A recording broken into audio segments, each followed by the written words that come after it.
What's good, guys? We're back again with another Hytopia video today. I'm going to try to go quick because I don't have a ton of time, but I did want to show you how you can make custom textures inside of Blockbench and import those into Hytopia. So the first thing we're going to do is we're going to download Blockbench. You can go to blockbench.net, you can hit download and then install that. So once you open up Blockbench, you'll see something like this, and we're just going to make a generic model. This is not going to be a Blockbench tutorial really. I'm just going to show you how you can use it to easily make textures in the right size and style. So generic model, create new model, and you can name this whatever you want. The name doesn't really matter, but if you're making it for like a specific type of game or something, you might want to name it after that game. But for now, I'm just going to call it a Hytopia block.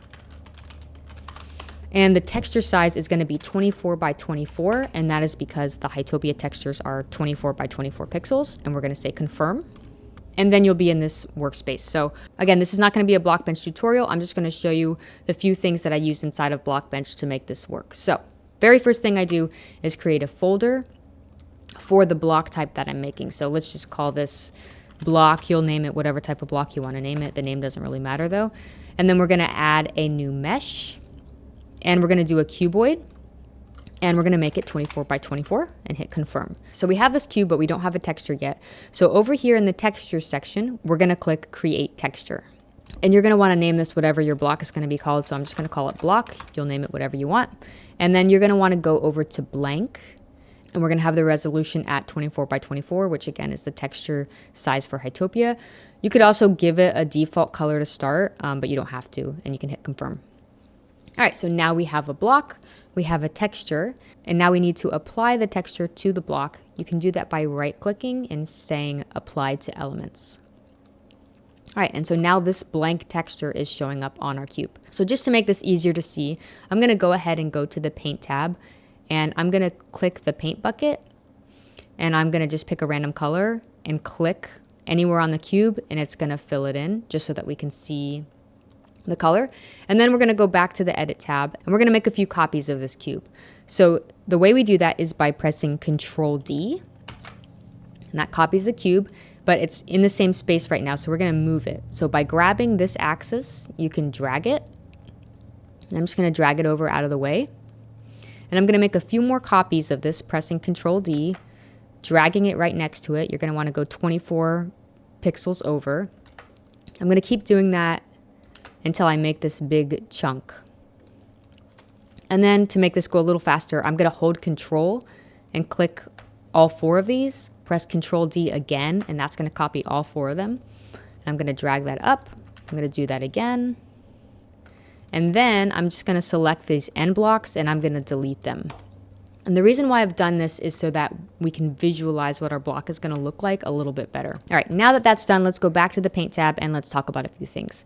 First, let's look down here at the bottom left. This is where your texture file is located. And with it selected, you can hit Enable Layers. If you don't see this option, you can go into these three dots on the side, customize the toolbar, and you can make it appear. But mine is already here, so I'm just going to hit Enable Layers. And this will give you the same type of Photoshop layer system that you can use to make designing a lot easier, including blend modes and opacity and things like that. Over on the right, we have our color section. So we've got the picker, you've got the palette, and I just leave it on both. And then up at the top, we have our toolbar. I have a few more options than you'll have by default. So really fast, I just want to talk about how you can add a few things in.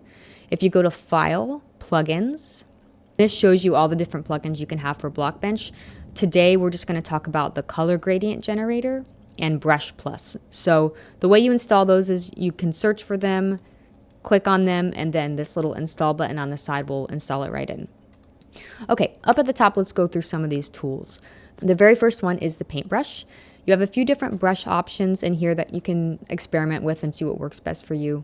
But in the middle, you have a few additional options. So I'm just going to pick a new color so we can see what these things do. So the first thing here is size, and that means the brush that we currently have selected is 1 pixel. And then we can increase the size to make it larger.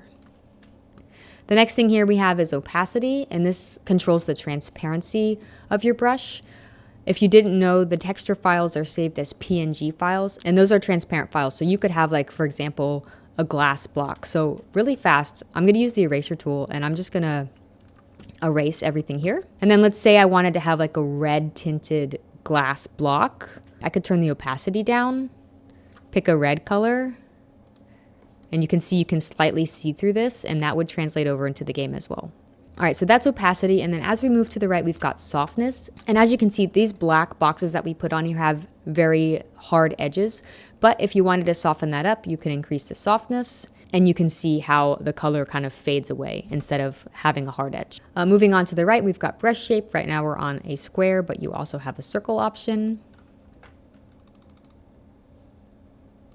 And then another helpful option to the right is the painting grid. So if you click painting grid, you can see pixel for pixel everything that you're doing. So if you needed to do something that's super precise or straight, this would be a good way to do that.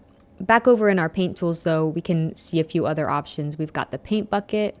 You can see these center options change when we click that. These are just different fill modes. So the default is face, meaning if I click anywhere in this face, it's gonna color the entire face the color that I have chosen. Let's say instead you only wanted to color in just this black square. You can change the fill mode to be connected colors, and I could click this black square and it's only gonna do that one and anything that's connected to it. Let's say you wanted to change the color of everything that's this black color on here. You can just change the fill mode to colors. And now when I click this black square, all of the black squares are gonna change to green. And just like before, we have opacity options and we have blend modes. Moving along, we have the eraser, obviously, and then we have the shape tool, which can be helpful. So let's say you wanted to draw like a rectangle. You can do that with the shape tool, or a circle, obviously. By the way, as we zoom out, you'll notice that anything I'm doing to this face is also doing to every other face and every block in this grid. So we can get a really good idea of what these blocks might look like in the game. Obviously, go through these tools and figure out which ones you like working with best, but we also installed that Brush Plus plugin, which you can see here. Those brush settings show up here at the bottom. So if you click this caret, you can expand it. And I'm sure you can find like brush packs online that you can add here or remove brushes here, but just looking at the defaults that are here so you can see what it does. If you just click on one of these, I changed this block to gray, and I'm going to increase the size of this brush. And now when I click, you can see it's making like this dot pattern. And then the other plugin that we installed is the Generate Gradient Palette. This is super helpful in pixel art where you handle your shading by doing like lighter and darker shades of the color. So let's say we wanted to make like a predominantly blue block, but we wanted to use darker shades of blue and lighter shades of blue to handle the shadows and the highlights. Then we can just pick the color we want. We can say Generate Gradient Palette, and it makes this nice palette that you can adjust the offset and the brightness and all of those types of things. Once you have it looking how you want, you can either replace what you've got there, or you can unselect that and it will just add it, and you can hit generate and you can see we've got those color options now.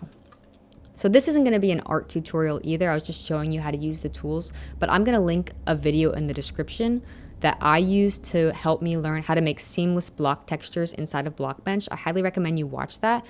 And from watching that video, I was able to make this group of textures using the techniques that he shows. And the reason why at the very beginning that I showed you how to make a new group was so that you can repeat this process over and over within this same file, and then you can see how the different blocks that you're making all fit together. So I'm working on a volcano biome, and I've got all these different types of blocks that I've made, and I've kind of sat them all next to each other so that I can see what they look like. And then over here, as I was going, I was also setting these chunks together so I could make sure that they were looking good, you know, in groups within themselves. And you can see over here, I have all the texture files. And then if I go to the paint tab, each one of these files, I've got the layers that make up the different blocks. So let's say you've got all your blocks done now and you're ready to move them into Hytopia. What do? Again, over here on the left-hand side, you have all of your block files. You can right-click any of these and you can hit Save As, and then you can save the PNG of your texture and save it to whatever folder you want to save it in, and then we're going to use that folder to import them into the builder. All right, so now I've got the Hytopia Builder open, and I've also got the folder open of all of my block textures that I've made. And all you have to do is click on your texture and drag it into this little box at the bottom, and your texture will appear. So I'm going to do that a few more times. I'm going to drag in the brick, and I'm going to drag in this block. And I'll drag in my stone.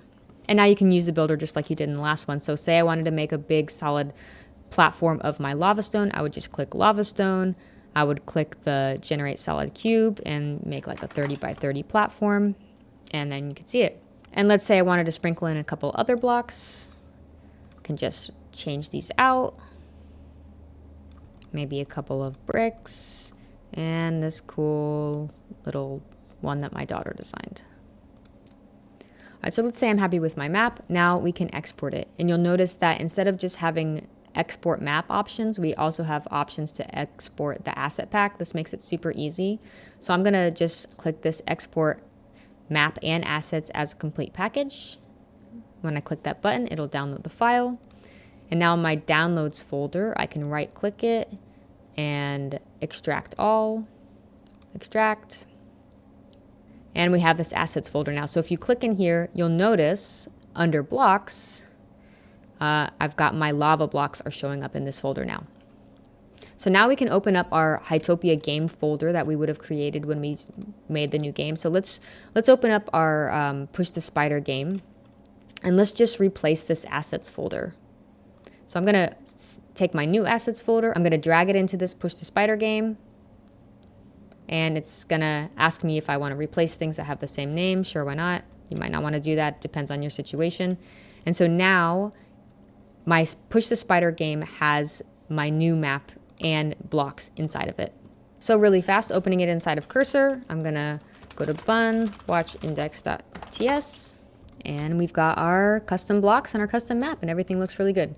So again, I definitely recommend watching that video that I'm gonna put in the description about how to make seamless block textures, because as you can see, as I'm running around, can't really tell where one block ends and the next block begins. And I feel like that just gives a lot nicer look. So definitely watch that. And then the other thing I wanted to show you, you don't really have to start from scratch on these textures. So you can see on this brick that I made, I didn't actually make this from scratch. What I did was I imported a texture, and I imported one of the Hytopia blocks, like the bricks. Where is that one?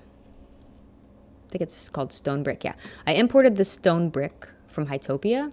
So let me just make a new block really fast and show you this. So I'm gonna add a mesh, 24 by 24, and then I'm just gonna move it out here where we can look at it really fast. I'm gonna apply this stone brick texture that I just imported from my Hytopia folder to this block. So then I'm gonna go to paint, and I'm gonna choose the paint bucket, and I'm gonna change my fill mode to colors. And then I can just replace these colors with the new colors that I want. So let's say for some reason I wanted to use that blue gradient that we used earlier to make a blue brick.